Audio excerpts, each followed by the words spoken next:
Chapter 1: Spiritual Science of the Physical Body.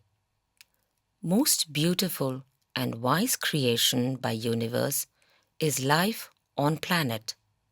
Life gets entangled in enjoying material world, Maya, but the wisest minds start exploring the bond between the creator, universe, and creation, life. This journey is easy when we start exploring the universe from within. The wisest living creature in this world is the human being, owing to the physiological structure, the complex mind, and the awareness of consciousness, soul. When human beings discover this secret, they begin to tap the source of universal wisdom.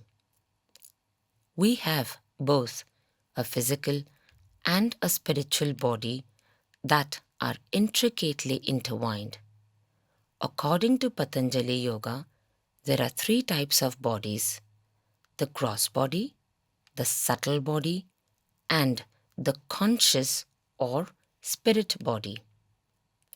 Osho has described 7 types of bodies, including the physical sheath, the etheric or chemical sheath, the energy or electrical sheath, the mental sheath, the spiritual body, the cosmic body, and the non existence. Every living being, including humans, possess a soul that represents the divine spirit.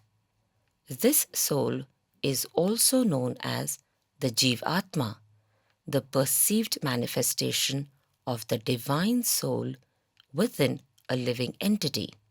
It undergoes numerous births and rebirths until the consequences of karmic actions, whether good or bad, have been experienced by the soul. The liberation of the soul is only possible by following the meditation path from a Sadguru.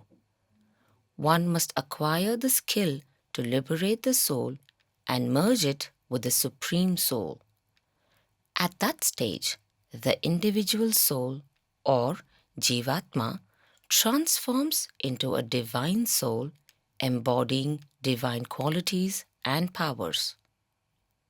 The 7 bodies or sheaths are interconnected, and any disturbance in one sheath affects the others. In this chapter, our focus will be on maintaining the purity and cleanliness of the gross body.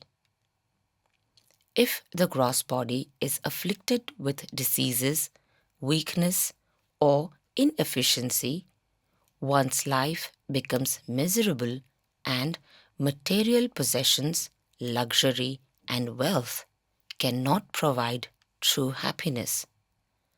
Such a life leads towards the realm of death, known as Yama, rather than the realization of the Supreme Soul, Paramatma.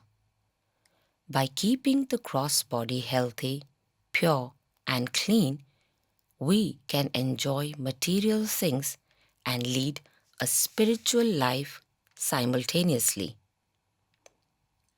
The present subject of achievement of divine consciousness through correct eating habits, Sadhita Potoba Bhetato Vithoba, Arthat Charvan Tarpan, is being dealt within this book.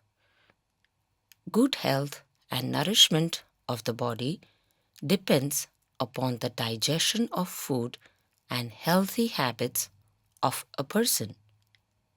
Scientists say diseases originate from the gut, gastrointestinal tract. The food we eat becomes the reason for these diseases. Every creature on this earth needs to consume food to survive. However, one must eat an adequate quantity as per his or her physical requirement and digest it. Only then a healthy body is possible. The mind and intellect are nourished by the finest microscopic food particles. Excess food eaten disturbs the digestion process, causing ill effects upon the mind and the body of the person. The ancient proverb states, "The way you eat food thus becomes the body and mind." However, people have misunderstood its true meaning. Many believe that consuming a nutritious and a large quantity of food, filling the stomach to its fullest capacity, will provide strength and power. But that is not the case. In today's world, there is an abundance of literature available on social media regarding food and its nutritive contents such as protein, carbohydrates, fats, vitamins, minerals, and more. The required calories based on age, lifestyle, work pattern, weight, height, and other factors can be calculated. There is also advice on how much one should eat for breakfast, lunch, and dinner, as well as recommendations for specific food items. Yoga and gymnasium specialists offer guidance and training for activities like morning walks, pranayama, yoga asanas, gymnasium workouts, aerobic exercises like Zumba, and more. Some even teach methods to combat mental tension and stress through meditation. In today's world, two places are commonly visited by people: hospitals and religious sites such as temples, mosques, churches, shrines, samadhi places of holy saints, and fakirs, peers, dargahs, and more. These places engage in profitable ventures by distributing items like prasadam, sacred thread, holy ash, and blessings. However, people do not find solutions to their health problems at these places.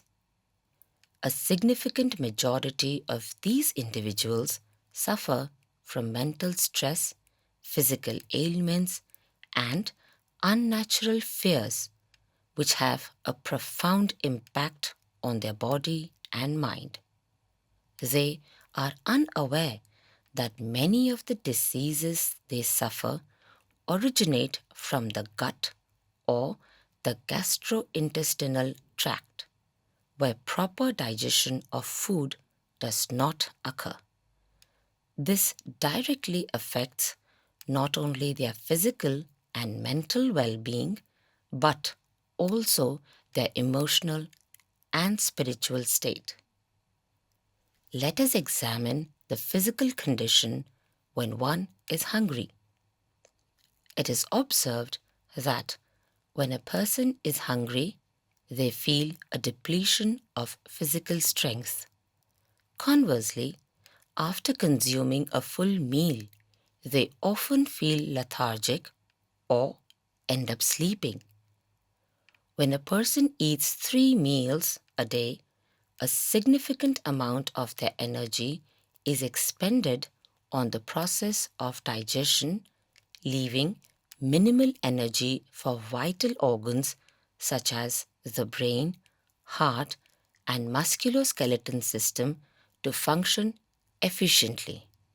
Consequently, various diseases begin to manifest in the body, and over time, these ailments become unresponsive to treatment. Mental stress compounds these challenges, leading to negative thinking and depression. The negativity experienced by such individuals, metaphorically speaking, resembles a journey towards hell. Therefore, to avoid this descent and attain a disease free body, allowing for a healthy, joyful, and productive life filled with positivity, there is no alternative but to explore the experiment described in the subsequent chapters of this book. The underlying essence of the preceding discussion is that the experiment elucidated in this book forms the foundation for the holistic development of an individual. This experiment unveils a divine and scientific approach to eating, wherein food is transformed into nectar rather than poison. When this nourishment enters the stomach, it acts as the sacrificial ghee fuel in the sacred digestive fire known as Vaishvanara. One can perceive a metaphorical yajna a sacred fire pit, ignited and ablaze within the stomach. Consequently, the body undergoes a transformation, becoming a sanctified abode wherein the divine presence is bound to manifest one day.